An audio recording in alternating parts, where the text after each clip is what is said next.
Hey, welcome to my shop. I was just looking for some wood for next week's project. Just trying to get a head start on it. But last week we ended up doing a cutting board, ingrain cutting board right here. Check it out.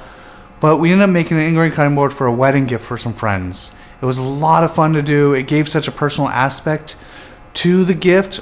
Actually making the video, they could see the process of me making it because they didn't believe I made it. So then they saw the video and they made it. So here's the video. Check it out. Love for you to check it out. So in the video, it was a lot of fun to do because it was like a 5-minute thing. It was supposed to be a 5-minute make, but my wife's like 5 minutes before we go. And what do I have to do? I got to find the gift. I couldn't remember if I had it.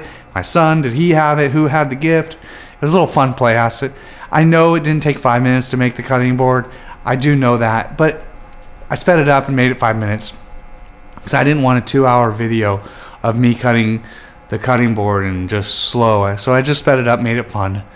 But in the video, I want to talk about a tip that I end up using in the video in my gluing process. It just makes gluing so much easier, so much nicer down the road. So I end up using a lot of these bar clamps. They're amazing clamp. They get the pressure good. They seal up your gaps when you're actually gluing up anything. It could be a tabletop, could be a cutting board. It could be whatever you're gluing. These clamps are amazing. They definitely make your woodworking stand out so much nicer down the road and so much better. But there's an issue with them that I end up having that on occasion. Maybe you have it more than I do. I don't know. It does happen to me. I get these black marks in it. It's the gluing. It's the glue turned black. It stains the material. It gets into the wood. It's a pain to use. So what happens is your material starts getting thinner and thinner and thinner. So your tabletop, your cutting board, I don't know what you end up gluing up together the most. It starts getting thinner and thinner, and it's a lot of work to get out. You know, it just takes a couple more passes on the planer, which isn't a big deal, but your material gets thinner. And I don't like to get it thinner personally. I like to try to keep it as thick as I can working with it. There's just a quick little tip that I end up doing. So much easier to do. It's just some wax paper. This is parchment paper. Actually, mine says, if you can read it, where is it? There it is. Cookie paper. I thought it was kind of funny. But it's just wax paper, parchment paper.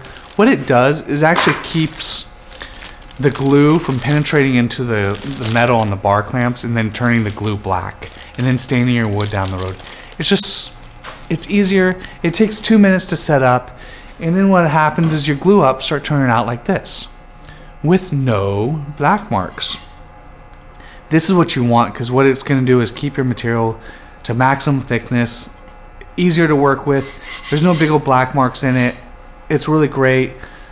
That's what I end up doing all the time. It just saves me a lot of work down the road and keeps my material, and I don't feel like I'm wasting material.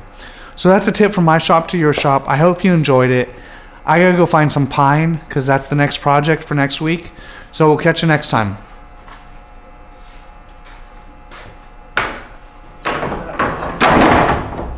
Found it.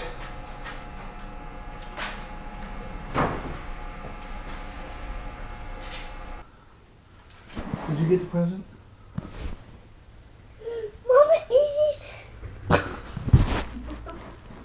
Mommy's eating it. Yes, she is. You guys got the present? Oh, wait. Yeah, we do. It's on Daddy's desk. No, it's not on Daddy's desk. We don't have the present. It's right here. I see it.